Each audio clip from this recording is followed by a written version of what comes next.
आओ बच्चों, example number 21 हम लोग देखते हैं। ये एनसीईआरटी मैथ क्लास 11th का है, चैप्टर 10 है स्ट्रेट लाइन, उसी का एग्जाम्पल्स है। ये मिसलिनियस का एग्जाम्पल है। देखिए क्या कहता है question, find the distance of the line 4x minus Y equal to 0 from the point P 4,1 measured along the line marking an angle of 135 with the positive x axis।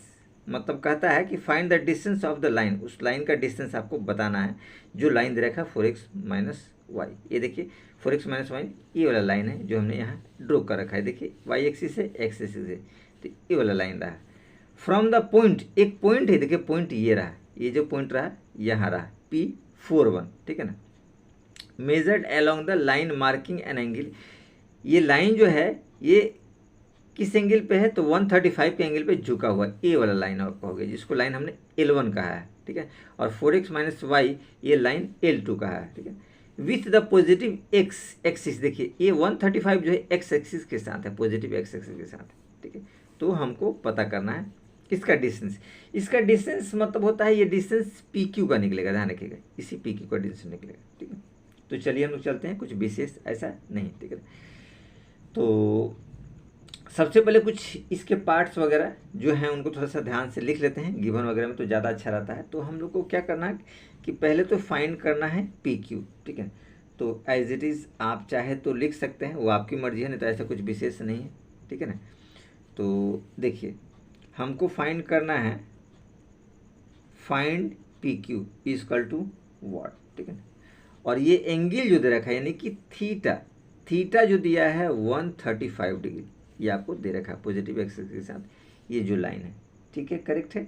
एक point दिया है P41, तो आप as it is इसको भी लिख दीजिए P41, ठीक है ना।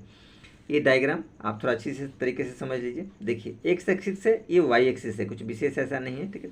ये लाइन दिया हुआ है और ये जो लाइन है एक दूसरी लाइन है जो 135 डिग्री के एंगल पे झुका हुआ है एक्स एक्सिस के साथ पॉजिटिव डायरेक्शन, ठीक।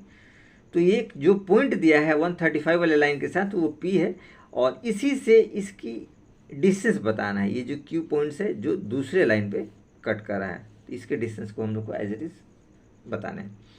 तो आप समझ सकते हैं कि यहाँ पे अगर ये थीटा दे रखा है तो इसके सहायता से हम लोग एज इट इज स्लोप इसका आसानी से निकाल सकते हैं, ठीक है ना, वो अपने हिसाब से, ठीक। अब देखिए इसमें हम लोग आगे चलते हैं, ठीक है। तो और ऐसे हम लोग जानते हैं स्लोप का फॉर्मूला फॉर्मेट होता है, देखिए m equal to tan theta, और ये टेन थीटा क्या बदलेगा, टेन 135 डिग्री, इस कंडीशन में आएगा क्योंकि आपको दे रखा है 135 डिग्री, ठीक है। अच्छा लाइन L2 में इसको माना है, L1 इसको माना है, तो L2 कितना हो जाएगा 4x माइनस वाई। तो लाइन L2 आप लिख सकते हैं 4x minus Y equal to 0 as it is. ये लाइन L2 आपको ऑलरेडी दे रखे हैं, ठीक है।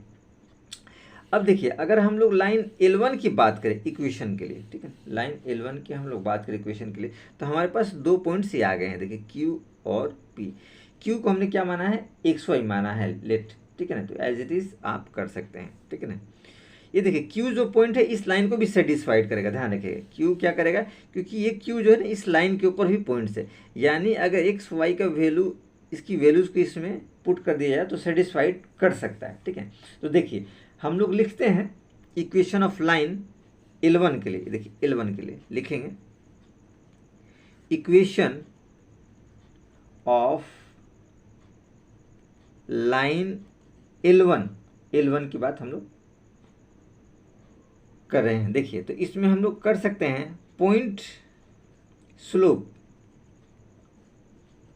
फॉर्म में हम लोग थोड़ा सा अप्लीकेबल करते हैं। अगर स्लोप और ये पॉइंट पता, पॉइंट तो हमको पता है, स्लोप हमको पता करना है, इस फॉर्म से भी निकल सकता है। तो ये फॉर्मूला होता है y minus Y one equal to होता है m x minus x1 as it is, ठीक है। अब यहाँ आप समझ सकते हैं y माइनस वाई1 क्या हो जाएगा 4 और 1, तो ये 1 हो जाएगा, x1 y1, तो y1 क्या हो गया 1, तो ये 1 हो जाएगा। और m आपको दे रखा है 135 डिग्री। यहाँ देखिए x माइनस x1 क्या हो जाएगा 4, तो x माइनस आपके पास 4, ये रिजल्ट आपके पास आसानी से आएगा, कुछ विशेष इसमें नहीं था कि आपको ये प्रॉब्लम क्रिएट करे। ठीक है, चलिए तो आगे हम लोग फिर बढ़ने की कोशिश करते हैं और देखते हैं। तो एज इट इज़ आप लिखिए y माइनस 1, ये देखिए 1035 है, तो 1035 को हम लोग कर सकते हैं 1090 प्लस 45 लिखा जा सकता है। इसको हमने ब्रेक डाउन करके लिख दिया और दूसरी ब्रैकेट में x माइनस 4। ये देखिए 1090 plus theta, 1090 plus theta formula होता है माइनस कॉट थीटा, थीटा क्या है 45, तो माइनस कॉट 45 डिग्री, और ये हो जाएगा x माइनस 4। यहाँ देखिए कॉट 45, तो इसका वैल्यू जो होता है माइनस 1, कॉट 45 का 1 होता है, यह माइनस ऑलरेडी पहले से लगा हुआ, और ये हो जाएगा x minus 4 as it is. ठीक है, अब जब इसको ब्रेकडाउन करने की कोशिश हम लोग करेंगे तो देखिए आ जाएगा y माइनस 1 तो इधर आपके पास है ही, और 1 मल्टीप्लाई होगा तो माइनस x और प्लस 4, ये कंडीशन आ गया। अब इस इक्वेशन को थोड़ा सा हम लोग इधर लाने की कोशिश करते हैं। देखिए तो x इधर आएगा तो पॉजिटिव में हो जाएगा, नहीं x प्लस वाई और माइनस 1 और माइनस 4 इक्वल टू 0, यानी x प्लस वाई और माइनस 5 इक्वल टू 0। ये इक्वेशन 2 आप एज इट इज ले सकते हैं और इसको आप फर्स्ट इक्वेशन मान सकते हैं। ये ध्यान रखिएगा 1090 प्लस 45 जो हमने तोड़ा है, ये आपका चैप्टर 3 है 11th क्लास में, ट्रिगोमेट्रिक फंक्शन वाले चैप्टर में। ये आप लोग को ध्यान रखना चाहिए। ठीक है ना, ये कैसे कॉट 45 आया, और नहीं तो अगर आपको प्रॉब्लम है तो हम एक और ट्रिक आपको बता देते हैं, इसमें बहुत आसानी से आप कर सकते हैं, कुछ विशेष ऐसा नहीं है। जब तक आप लॉजिक और ट्रिक आपको नहीं पता रहेगा आपको प्रॉब्लम क्रिएट हमेशा रहेगा, ये ध्यान रखिएगा। देखिए एक ये लॉजिक हम आपको बता रहे हैं, ठीक, बहुत आसानी से। देखिए ये क्वाड्रेंट में पहचानने का तरीका आता है, ऑल शुगर टू कॉफ़ी, या कुछ लोग कहते हैं ऑल स्कूल टू कॉलेज, कुछ लोग कहते हैं आफ्टर स्कूल टू कॉलेज, जैसे आपको याद करना वो आपके ऊपर फॉर्मेट आता है कि आप कैसे याद करना चाहते हैं। ठीक है, ये देखिए ऑल का मतलब होता है इसमें सारे पॉजिटिव होते हैं, sin cos tan cosec sec cosec, ये सारे जो 6 होते हैं ये सारे के सारे रहेंगे। इसमें क्या रहेगा साइन और कॉसेक, ये आपका पॉजिटिव रहेगा बाकी नेगेटिव रहेगा, और इसमें टेन और कॉट पॉजिटिव रहेंगे बाकी नेगेटिव रहेंगे, कॉस और सेक पॉजिटिव रहेंगे बाकी नेगेटिव रहेंगे। ठीक है, तो अब जो कहता है हमारे पास कि 1090 प्लस थीटा, तो देखिए 90 प्लस थीटा क्या आता है, इस वाले क्वाड्रेंट में बिलोंग्स कर रहा है, ध्यान से देखिए। तो ये तो आपका फर्स्ट क्वाड्रेंट था, ये आपका सेकंड क्वाड्रेंट है। ये देखिए 90 है, ये क्या होता है π/2, और ये क्या होता है π180 होता है। तो 90 के बाद इसमें आ रहा है, तो इसमें तो हम लोग जान रहे हैं ना कि साइन और कॉसेक ये दोनों पॉजिटिव है बाकी नेगेटिव है, इसलिए ये 10 आपका क्या हो जाएगा निगेटिव होगा। ठीक है, और चूंकि 1090 प्लस थीटा हम लोग जानते हैं कॉट थीटा, क्या फॉर्मूला होता है कॉट थीटा, तो ये ऐसे भी बदल गया 1090 प्लस थीटा कॉट, और ये सेकेंड क्वाड्रेंट में बिलोंग्स करता है तो यहाँ माइनस आएगा। तो वही चीज़ को हमने यहाँ देखिए माइनस में एज इट इज पुट कर रहा है, कुछ विशेष नहीं है। चलिए अब हमारे पास 2 इक्वेशन जो प्राप्त हो गए, देखिए एक इक्वेशन ये हमको मिला है और हमारे पास एक इक्वेशन पहले से ये मिला हुआ। ठीक है, इसको जब सॉर्ट आउट कर देंगे आसानी से हम लोग कर सकते हो। तो यहाँ देखिए कुछ मिलने वाला ऐसा है क्या जो सिमिलर हो, जो टर्म को रिमूव किया जैसे 4x माइनस वाई, और यहाँ देखिए x प्लस वाई, तो y सेम है तो हम लोग रिमूव एज इट इज कर सकते हैं बहुत आसानी से, कुछ है नहीं। तो सिर्फ एडिंग करेंगे तो हमारे रिमूवल का काम आसानी से हो जाएगा।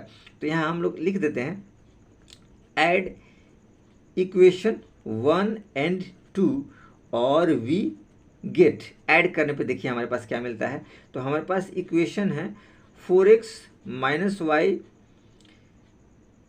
माइनस 0 इक्वल टू 0, और दूसरा कंडीशन आएगा x, ये वाला equation x plus Y minus 5 equal to 0। यहाँ देखिए सी वाला पार्ट नहीं था तो सी हमने अपने से लगा दिया, ऐसा कुछ विशेष नहीं है, आप लगा सकते हैं और नहीं तो नहीं भी लगा सकते हैं, ऐसा कुछ जोर जबरदस्ती नहीं है। ये देखिए सी वाला पार्ट इसमें नहीं था, ठीक है ना, तो सी वाला पार्ट नहीं होना चाहिए। देखिए यहाँ सी वाला पार्ट नहीं, ax by c इस तरीके से फॉर्मेट, ठीक है ना। चलिए यहाँ हम लोग आगे देखते हैं। तो यहाँ देखिए जब इसको ऐड करेंगे तो प्लस प्लस और प्लस, तो ये देखिए प्लस माइनस से कट गया, 4 और 1 क्या हो जाएगा 5x हो जाएगा, और ये -5 यहाँ पे आपके पास है तो ये हो जाएगा 0। ये 5 इधर आकर प्लस में कंडीशन में कन्वर्ट हो जाएगा, यानी कि 5x इक्वल टू 5, तो 5 क्रॉस कर गया तो यानी कि x इक्वल टू 1, तो x आसानी से निकल गया। अब इस x की वैल्यू आप चाहें तो सेकंड इक्वेशन में रख सकते हैं, तो आपको y की वैल्यू आसानी से निकल जाएगा। तो यहाँ हम लोग थोड़ा सा लाइन ड्रॉ कर देते हैं। तो यहाँ लिख सकते हैं फ्रॉम इक्वेशन 2 में हम लोग चलते हैं। तो 2 हमारे पास क्या है x plus Y minus 5 equal to 0 है, और x की वैल्यू 1 दिया तो 1 plus Y minus 5 equal to 0 हो जाएगा। तो y 1 minus 5 minus 4 equal to 0, यानी कि y इक्वल टू 4, ये माइनस है तो इधर आके प्लस में कन्वर्ट हो जाएगा। तो ये दो कंडीशंस हमारे पास आसानी से आपको मिल गए, यानी कि x और y की बात हम लोग करें तो हमारे पास क्या रिजल्ट आया, 1 और 4 ये हमारे पास आ गए। जो हम लोग को x y क्या पता करना था, ये पता करना था। अब देखिए जब 2 पॉइंट्स पता हो गए हैं तो 2 पॉइंट्स फॉर्म के हिसाब से इन दोनों को हम लोग का डिस्टेंस निकाले, हमको डिस्टेंस ही चाहिए, इसका डिस्टेंस p और q का। तो एज इट इज़ आप यहाँ लिख सकते हैं, क्या लिख सकते हैं, डिस्टेंस पी क्यू का डिस्टेंस हम लोग को निकालना है। तो फॉर्मूला आप अच्छी तरीके से जानते हैं, क्या फॉर्मूला होता है, x2 माइनस x1 का स्क्वायर और प्लस y2 माइनस y1 का स्क्वायर। ये आपको 10th क्लास में भी पढ़े, कोई कुछ विशेष ऐसा नहीं है कि आप लोग को प्रॉब्लम क्रिएट करे, ठीक है। x2 x1, तो अब पॉइंट्स की अगर हम लोग बात करते हैं, ठीक है, तो ये देखिए 4 और 1 और ये xy है, ठीक है। तो xy हमारे पास क्या निकला है, 1 और 4 निकला है, ठीक है। तो हम लोग क्या कर लेते हैं, इसको हम लोग x2 मान लेते हैं, इसको x1 y1 और x2 y2। तो आपके पास x2 जो आता है, ठीक है ना, ये आपका रहा, ये देखिए x2 ये रहा, यानी कि 4 और -1, इसको हम लोगों ने माना x2 y2 x1 y1। तो 4 माइनस 1 हम लोग कर सकते हैं, तो यहाँ लिखेंगे 4 माइनस 1 का स्क्वायर और प्लस ये आपको हो जाएगा 1 माइनस 4 का, तो 1 माइनस 4 का स्क्वायर और रूट आप लगा देंगे। देखो 4 माइनस 1 3, तो 3 का स्क्वायर और 1 माइनस 4 माइनस 3 का स्क्वायर, तो माइनस 3 का स्क्वायर और आप इसको रूट लगा दीजिए। तो 3 3 जा 9 और 3 3 जा 9, तो ये आपका हो गया रूट 18, यानी कि रूट 18 को लिख सकते हैं 3 3 जा 9 और 2 जा 18, यानी लिखा जा सकता है 3√2। यानी ये आपका यूनिट्स आ गया, कुछ विशेष इसमें ऐसा नहीं रहा कि आपको प्रॉब्लम क्रिएट करे, ठीक है। इस हिसाब से इस क्वेश्चन को हम लोगों ने बहुत आसानी तरीक़े से सॉर्ट आउट कर लिया, कुछ विशेष इसमें नहीं था कि जो प्रॉब्लम क्रिएट करे।